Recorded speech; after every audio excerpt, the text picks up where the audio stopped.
그 얘기는 2차적 자료입니다. 다른 사람이 썼기 때문에.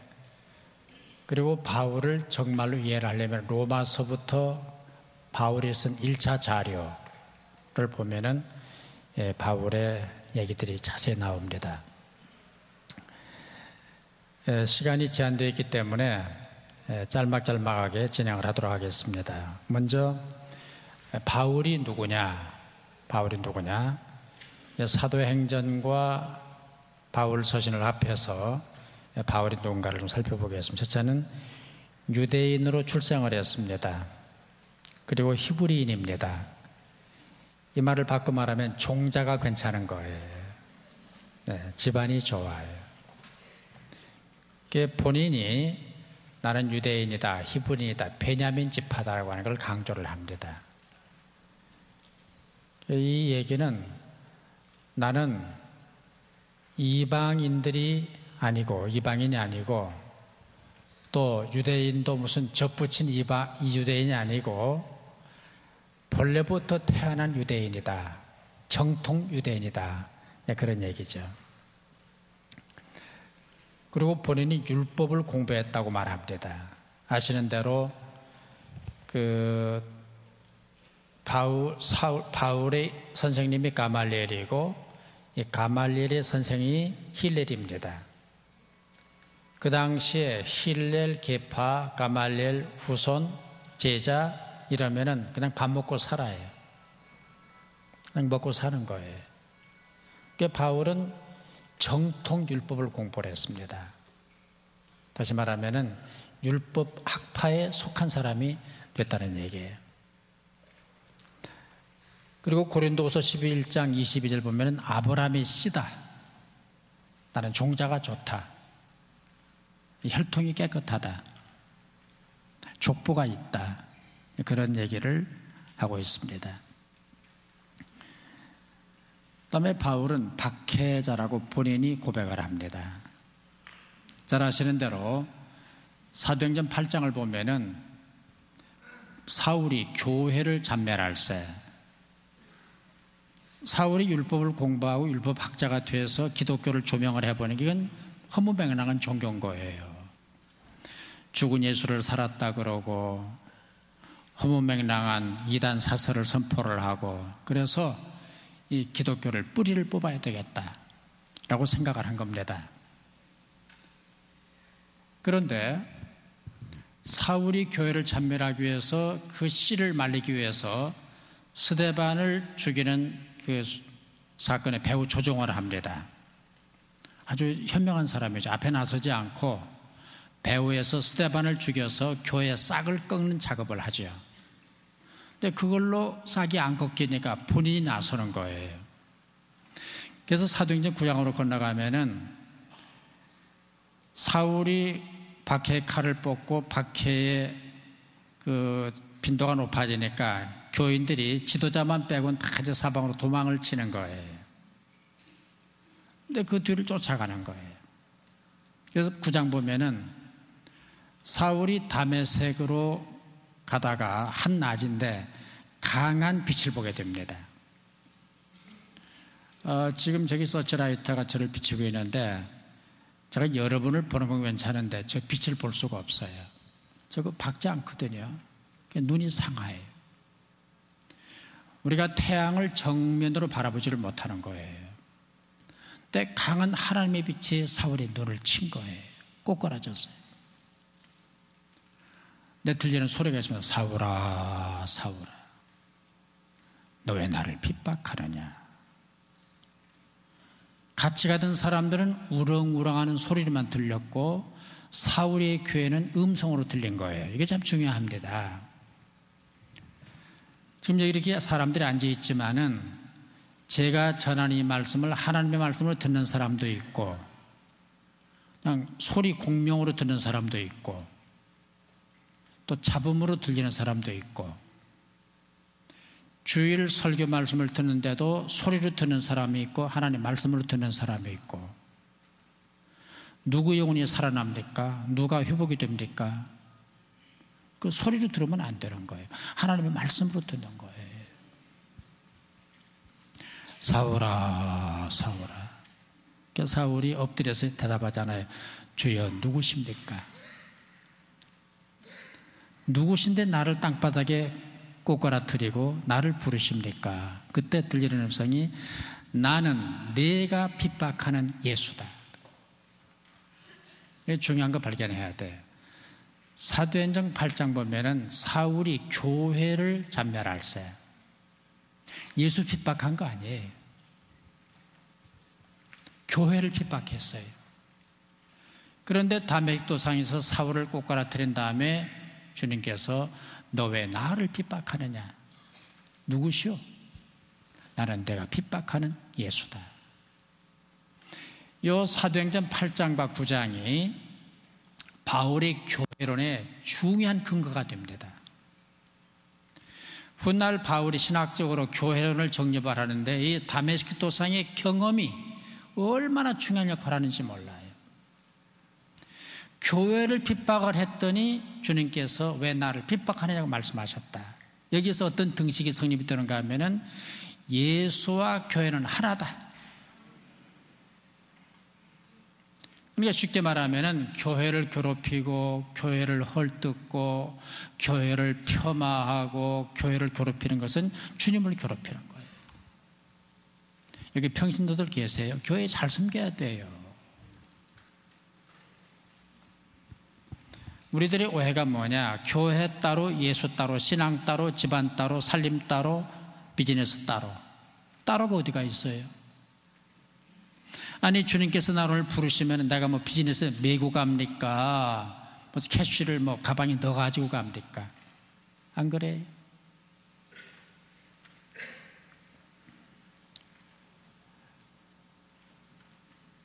저희 교인 가운데 한 분이 골프를 굉장히 좋아하는 분인데요. 골프하고 음악 감상을 좋아했어요. 근데 교통사고로 세상을 떠났어요.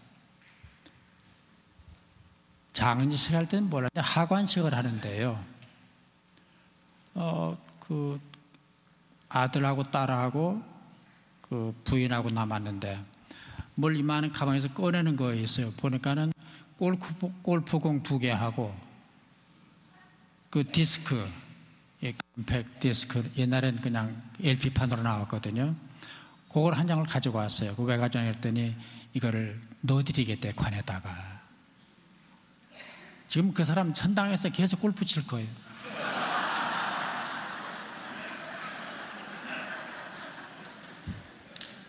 그 어떻게 해요? 가족이 모았네. 그래서 관에다 골프공 2개 놔주고 음반 하나 넣어주고.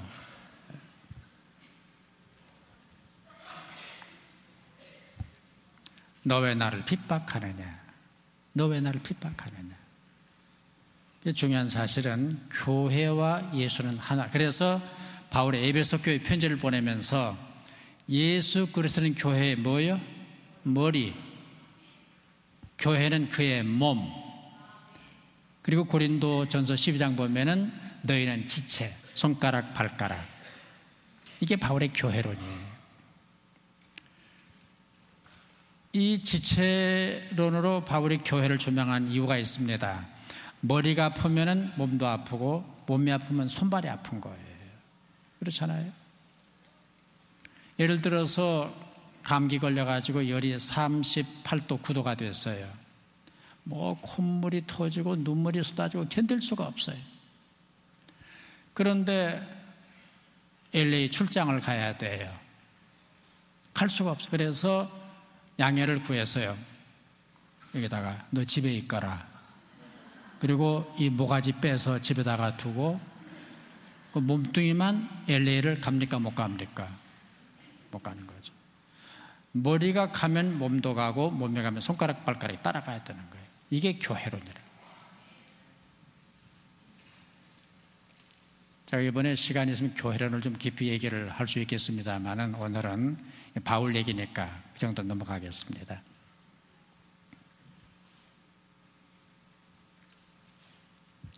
그래서 교회를 박해하던 사람이에요. 교회의 싹을 꺾으려고 나섰던 사울을 하나님께서 꺾는 거예요. 땅바닥에 쓰러뜨리는 거예요. 그리고 나서 개종을 합니다. 이 다메섹 도상의 회심이 바울의 삶의 전환을 하게 되는 거예요. 근데 그리고 나서 바울은 계속 고생을 합니다. 사서 고생을 하는 거죠. 매를 맞죠. 감옥에 갇히죠. 죽을 고비를 겪죠. 굶주리죠. 헐벗죠. 말씀드린 대로 가말리엘 밑에서 율법을 공부하면은 안 굶어도 돼요. 이 유대인들 쓰는, 랍비들이 쓰는 모자만 쓰고 율법만 가르쳐도 밥은 먹고 살아요. 근데 다 포기해버려요. 다 포기하고 주를 위해서 고난을 선택을 하는 거예요. 어제 그 저녁에 우리 선교사님들 30년 사역 하신 분, 28년 사역 하신 분, 25년, 18년, 그거 사서 하는 고생이거든요. 그렇잖아요. 저는 그래요. 그 축구나 배구 이렇게 봐도 프로 선수하고 아마 선수하고 다른 점이 있더라고요. 프로들은 돈을 주어야 뛰어요. 히딩크도 연봉을 많이 주면은 옮겨요. 뉴질랜드 갔다가 러시아 갔다가 한국 왔다가 옮겨요. 아마추어는 안 옮겨요. 저희 교회도 조기 축구팀이 한 5개 있는데요. 지돈 내서 운동화 사고, 지돈 내서 추리닝 사고, 지돈 내서 축구공 사고, 아침도 지돈 내서 먹고, 그리고 발 부러지면 지돈 내서 고치고. 왜? 즐거운 거예요, 그게. 그게 즐거운 거예요. 목회도 짜증나게 하는 목회가 있고, 막 기쁜 목회가 있어요. 이건 내가 선택한 길이다. 이 길이 가장 행복한 길이다.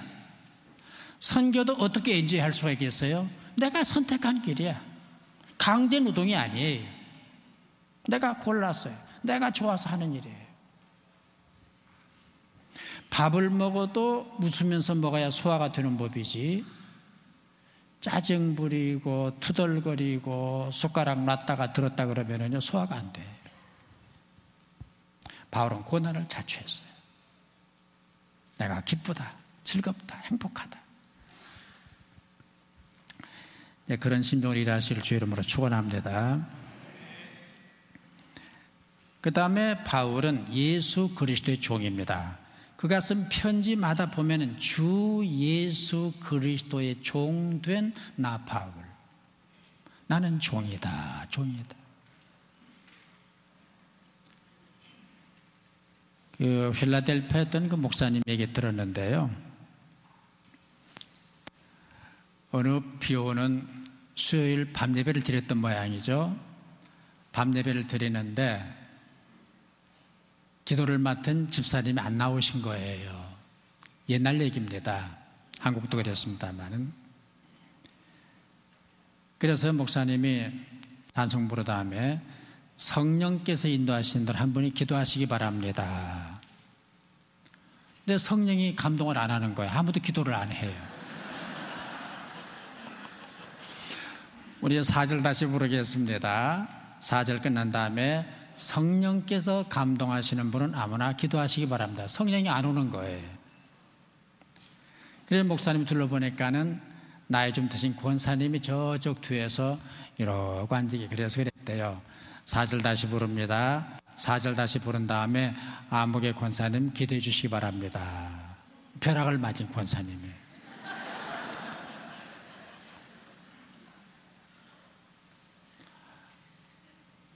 한 30초 기다리니까 기도를 하시는데요. 뭐 기도를 여러 가지로 횡설을 하시다가 이런 기도를 했대. 주의 시간 주의 종놈이 나오셔서 종님이라고 해도 이 양반이 이를 뺀 거야, 그날 2개를. 그래가지고 바람이 새가지고 이 시간 주님의 종님이 해도 종놈이 나오셔서. 종놈이죠. 종님이 어디가 있어요? 종놈이야. 종놈이라. 여러분 종님입니까? 황제입니까? 아니에요. 종놈이야, 종. 여자는 종.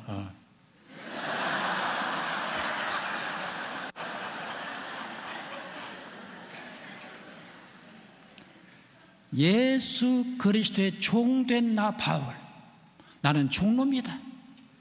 나는 종놈이다. 자기가 종된 걸 그렇게 강조를 하는 거예요. 막 자랑을 하는 거예요. 이게 바울의 특성이라.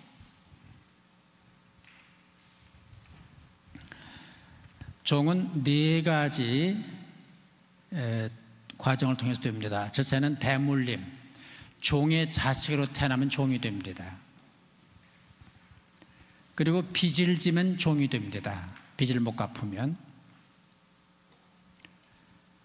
그리고 전쟁에 지면 종이 됩니다. 그리고 팔아먹으면 종이 됩니다. 그러니까 바울은 자기는 종이래요. 근데 그럼 바울의 사역, 도대체 어떤 일을 하는가? 첫째가 신학입니다. 바울이 쓴 편지 로마서에서 마지막 책까지를 보면은 히브리서가 바울의 저작이냐 아니냐 하는 신학적인 논란이 있긴 합니다만 저는 바울의 저작인 게 맞는 것 같아요. 그리고 물론 문체가 좀 다르긴 합니다만 어쨌든 간에 바울이 쓴 편지를 보면은 신학이 너무나 확실해요. 신론, 인론, 성령론, 구원론, 교회론, 목회론, 선교론 다 들어가 있어요. 탁월한 신학자예요. 어떻게 그렇게 해박할 수가 있을까요? 심지어 사회봉사까지, 사회생활까지, 부부생활, 그분은 장가도 안 갔거든요. 근데 부부관계도 다 얘기를 하는 거예요.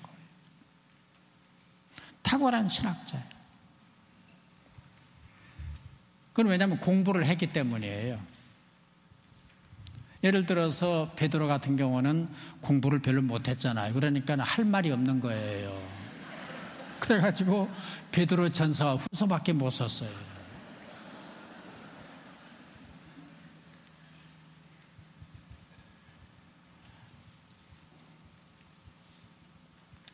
두 번째는 선교사입니다.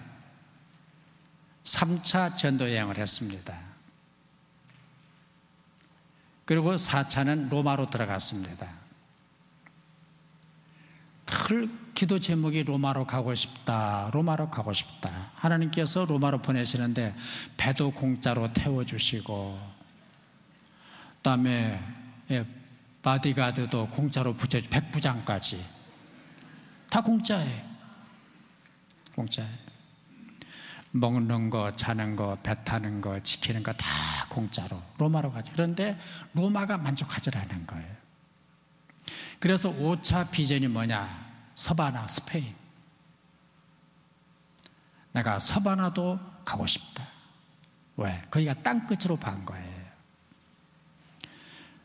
사도행전 1장 8절 보면 오직 성령이 너에게 마시면 너희가 권능을 받고 예루살렘과 온 유다와 사마리아와 땅끝까지 이르러 뭐예요?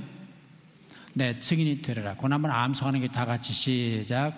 오직 성령이 너에게 마시면 예루살렘과 온 유다와 사마리아와 땅끝까지 이르러 내 증인이 되리라 하시니라. 아멘.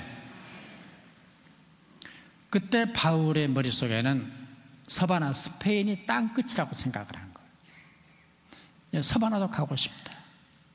그러니까 1차, 2차, 3차 선교 여행으로 만족할 수가 없고 당시 로마는 정치, 교통, 경제, 문화의 중심지니까 거기 가면은 본인이 돌아다니지 않아도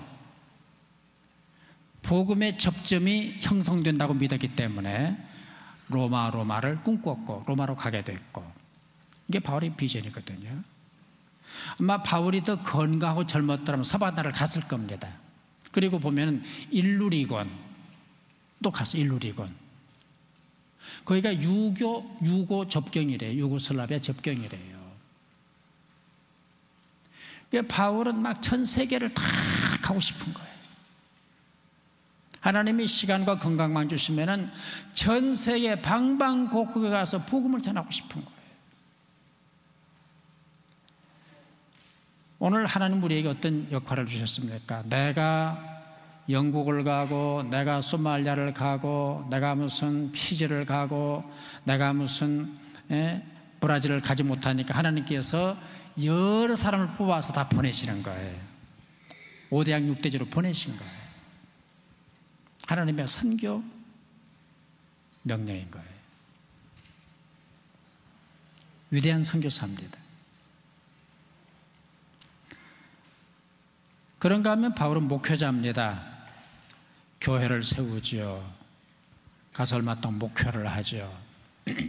또 후임을 만들어서 교회를 맡기죠. 마음이 놓이질 않으면 계속해서 또 편지를 보냅니다. 이런 문제를 이렇게 해라, 저런 문제는 저렇게 해라. 계속 케어를 하는 거예요. 그래서 탁월한 목회자입니다. 그런가 하면 또 책을 많이 썼습니다. 탁월한 저술가입니다. 저는 그 설교를 원고를 다 씁니다. 다른 건 다 컴퓨터를 이용을 합니다만은 제가 설교 노트는 연필로 씁니다. 제 독특한 고집인데요. 잉크를 찍고 볼펜이나 이런 걸로 여기가 아프도록 400자 원고지 12장을 쓰면 30분 설교가 됩니다. 다 씁니다. 육감을 느끼기 위해서 그러는 거고, 하였습니다. 제가 쓰는 유머까지 다 씁니다. 이 목회를 하다 보면은 글을 쓸 줄 알아야 돼요. 죄송한 얘기인데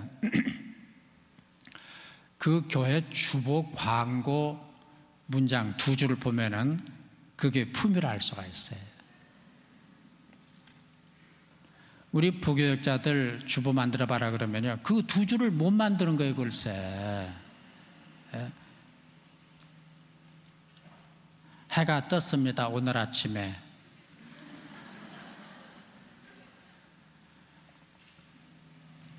연필을 가지고 오십시오. 내일 오실 때. 이게 영어도 아니고 중국어도 아니고. 왜 그러느냐? 글을 써보지를 않는 거예요. 21세기 후반이라도 책을 읽고 책에서 사람이 사색하는 훈련을 해야 되는 거예요. 컴퓨터 자판만 두들기지 말고, 컴퓨터에 들어가면 웹사이트에서 전 세계 정보를 다 내가 캐치할 수가 있지만은 그래도 사람이 사고력을 발전시키면 성경을 읽고 책을 읽어야 되는 거예요. 성경을 읽고 책을 읽고 눈으로만 보지 말고. 저는 그래서 성경을 교인들에게 읽으라고 할 때 좀 우리가 성경 만독 대행진을 하고 있는데 우리가 10,000번을 읽자, 우리 교인들이. 한 5,000~6,000 독 올라갑니다 하면은 눈으로 읽고, 귀로 읽고, 입으로 읽고, 손으로 읽고, 영으로 읽고. 따라서 눈으로, 입으로, 귀로, 손으로, 영으로. 그래서 성경을 소리내서 읽으라고 합니다. 손으로 언더라인 하면서, 입으로 소리내서, 귀로 듣고, 눈으로 보고, 영으로 깨닫고. 어떤 분은 성경을 5번 쓴 분이 있습니다. 영어로 쓴 분도 있고, 컴퓨터로 쓴 분도 있고, 연필로 쓴 분도 있고, 다 책을 맺죠. 가서 우리 앞으로 도서관에 비치하겠다.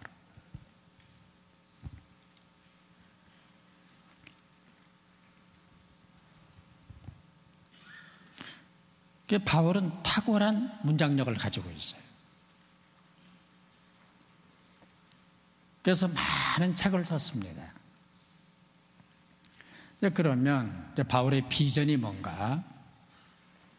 첫째 비전이 예수 닮는 겁니다. 따라서 바울의 비전은 예수 닮는 것. 예수가 모델이고 예수가 멘토예요. 어떻게 예수님처럼 돼볼까? 어떻게 예수님처럼 살아볼까? 어떻게 예수님처럼 일해볼까? 이게 바울의 꿈이에요. 그래서 바울이 하신 말씀 가운데 내가 그리스도를 본받는 자 된 것 같이 너희는 나를 본받아라. 저는 그 뒷부분이 참 부담스러워요. 제가 중신교회들한테 사랑하는 성도 여러분, 나는 예수를 닮았소이다. 여러분도 나를 닮은 이 말을 못하잖아요. 좀 그 말 하고 살았으면 좋겠어요. 근데 못해. 하기가 어려워. 그러나 바울은 그 삶 전체를 투자를 해서 내가 어떻게 예수를 닮을까? 어떻게 예수처럼 돼볼까? 어떻게 예수 이미지를 내 속에 받아들일까? 그것을 고민하고 그걸 걱정하고. 그래서 제가 이제 돌아가면 다음 주 설교 제목이 형님 얼굴입니다. 형님 얼굴. 이제 구상을 하고 있는데요. 그 야곱이 지 형을 만나잖아요. 온갖 아첨을 다 합니다. 안 죽으려고. 매 맞아 죽을까봐. 내 형님의 마음을 결정적으로 감동시킨 한마디가 형님, 제가 형님 얼굴을 뵈니까 하나님 얼굴 뵌 것 같아요. 이 한마디에 에서가 뿅 간 거야 그냥. 아니 저들 하나님이라 그러는데 어떻게 주먹을 써요? 안 그래요? 그 교회에서나 선교제에서 못되게 구는 거 이걸랑은 집사님 하나님 같네요 그래버려요. 그 지가 무슨 짓을 하겠어요? 어떻게 하겠어요? 꼼짝을 못하는 거죠. 그렇잖아요. 바울의 비전은 예수 닮게, 예수 닮게. 두 번째는 말씀드린 세계 선교, 세계 선교. 그러니까 시간이 없는 거예요. 견딜 수가 없어요. 여러분 소아시아를 순례하면서 바울 사도가 걸었던 그 길을 한번 따라 걸어보셨잖아요. 아이고, 우리는 비행기 타고 차 타고 다니는데 힘이 든 거예요. 몸살이 나요. 근데 그 멀고 먼 길이 있습니까? 차가 있습니까? 그 당시에 무슨 교통수단이 있습니까? 배도 조그만 거, 바람에 밀려가는 거. 이렇게 돌아다녔어요. 막 세계를 다 가고 싶어. 세계 선교예요. 이 세계 선교가 바울의 꿈이었습니다. 그 다음에 세 번째가 교회 세우기, 네 번째가 이방 구원, 다섯 번째가 하나님의 영광입니다. 모든 일을 많이 했습니다마는 바울의 마지막 꿈은 뭐냐? 어떻게 하나님의 영광을 드러낼 것인가? 목회도 자기를 위한 목회가 있고 선교도 자기를 위한 선교가 있어요. 집을 사도 자기 집을 사면 안 됩니다. 선교 현장에서. 땅을 사도 제 땅이 되면 안 됩니다. 목회도 교회가 제 교회 아닙니다. 내가 재산을 팔아바치고 개척을 했더라도 그건 내 교회 아닙니다. 그거는 하나님 겁니다. 하나님의 영광을 위하여. 이건 한번 따라하는 게 좋을게요. 주님 때문에, 주님을 위하여, 주님과 함께. 이게 제 삶의 모토예요.